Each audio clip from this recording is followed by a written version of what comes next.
workers ginamit para sa concert. Right. Siguro naman, updated kayo sa mga kaganapan dyan sa bangag na gobyerno. Grabe, magre-react po tayo sa sabi ni Miss Maharlika sa kanyang vlog na tungkol sa social worker na binudol na mga nambubudol na administrasyon. Hindi man lang sila nahawa na budulin pa ang social worker at ginamit pa para lang sa sarili ng interes at intention. Ang pa-concert na ginagawa nila ay hindi yan nakakatulong sa taong bayan. Ang nakakatulong talaga ay yung magbigay ka talaga ng malaking pakonsuelo para naman kahit man lang sana yung pakonsuelo na yun ay yung tuparin mo ang pangako mo na 20 kilo ang isang bigas. Yun lang sana dapat ang palagi natin tatandaan mga kababayan kasi sa administrasyon na ngayon, tayo ay nabudol at hanggang ngayon hindi pa tayo makamove on sa kanyang budol na ginagawa. Kaya ngayon pakinggan po natin ng mensahe ni Maharlika at isang like lang po sa isang subscribe, masaya na ako. Please watch it now. Puslit ni Liza Tanas sa UAE at sa sa United Arab Emirates at pumunta sa Abu Dhabi, sa Dubai, ay diretso sila ng concert. Okay? At ang guest nila ay isa doon si Martin Rivera at marami mga performers, nagpo-pole dance at kung ano-ano pang mga sino-sino pang mga inimbita nila. So, pakita lang natin yung video na may nag-send sa atin. Ang maaari ang iba sa inyo ay napanood na. Ito yung mga kababayan, yung concert nila.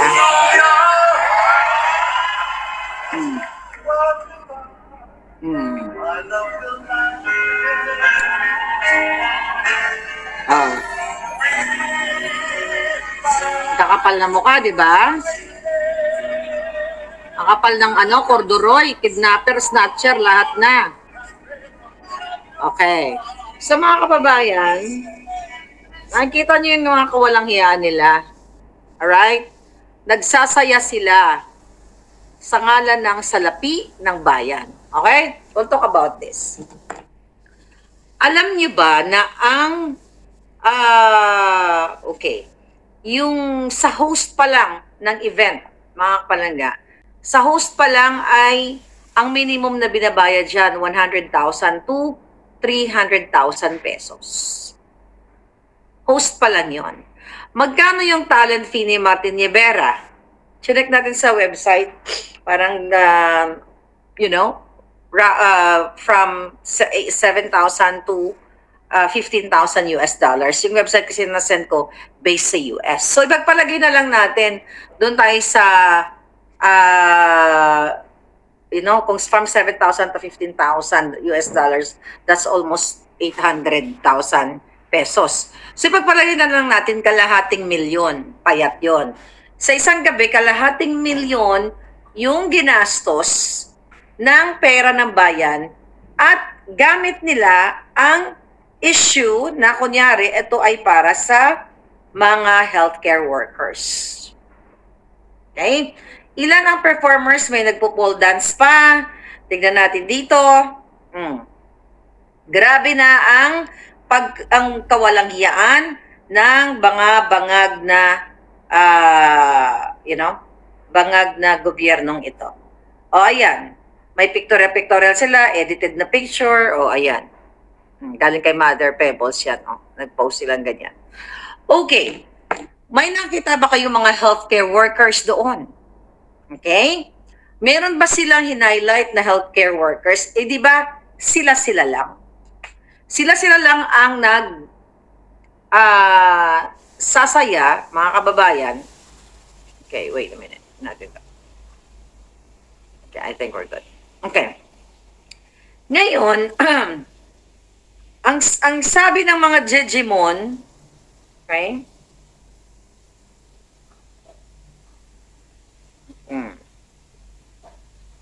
Sandali, ito.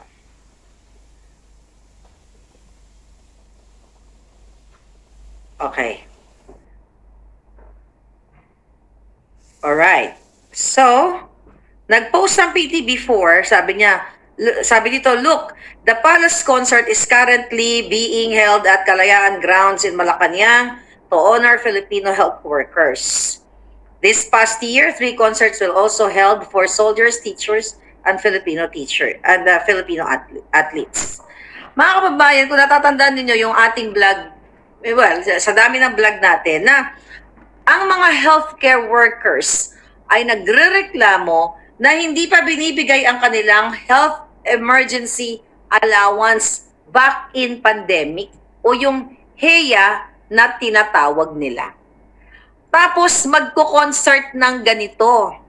Okay? Sa kabila ng kahirapan ng buhay ng Pilipino at syempre yung healthcare workers kasi ginamit nila na yun daw ay para sa healthcare workers. Bakit ang nakapwesto sa unahan, sila, yung mga kabinete nilang mga kawatan? Kung ito ay para sa healthcare workers. Ilang mga performers. Ito ba, may nagpo-pole dance pa? O baka si Emerald pang nagpo-pole dance dyan. Dahil di ko naman pinanood. Ayan. Ilang milyon ang ginastos ng Malacanang dyan. Okay? Okay? Ang sabi dito ko sa Lukoy Dinaraos, okay? Ang sabi dito ko sa Lukoy Dinaraos, itong concert na ito sa palasyo. Ang kuryente, lahat pagkain ng mga magnanakaw, pagkain ng mga kasabwat ni Lisa, nasaan ang pagmamalasakit sa healthcare workers, and the fact, mga kababayan, ang healthcare workers ay hindi lang nurses, doctors, midwives, kung ano-ano pang klase ng trabahante as healthcare workers. Hindi po yan nagre-represent lang sa isang lugar dyan sa Maynila. Luzon, Visayas, Mindanao, may healthcare workers. So, ang ibig sabihin, kung may naimbita man sila na piling-pili lang na maaring kasabwat nila, maaring ang inimbita nilang healthcare workers yung nag-test ng pulburon, yung nag-pulburon test kay Marcos Jr. na 2 minutes lang. Maaring yun ang mga inimbita nila. Pero nasaan yung mga ordinaryong healthcare workers? And hindi po yan kailangan ng healthcare workers. Ang kailangan ng healthcare workers, mga benefits na maibibigay sa kanila para sa kanilang pamilya, hindi yung concert. Okay? Sabi ni Jocelyn Aguas, good comment to palangga. We're entertained by Marcos bago tayo ipagurgur. Exactly. Ms. Parvina, thank you so much.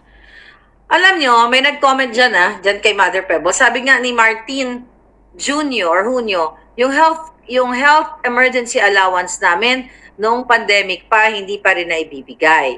Lahat. Hindi yung concert ang kailangan namin. Hindi naman lahat ng healthcare workers makakapanood dyan o magbe-benefit dyan. For sure, sa bulsa din nila mapupunta.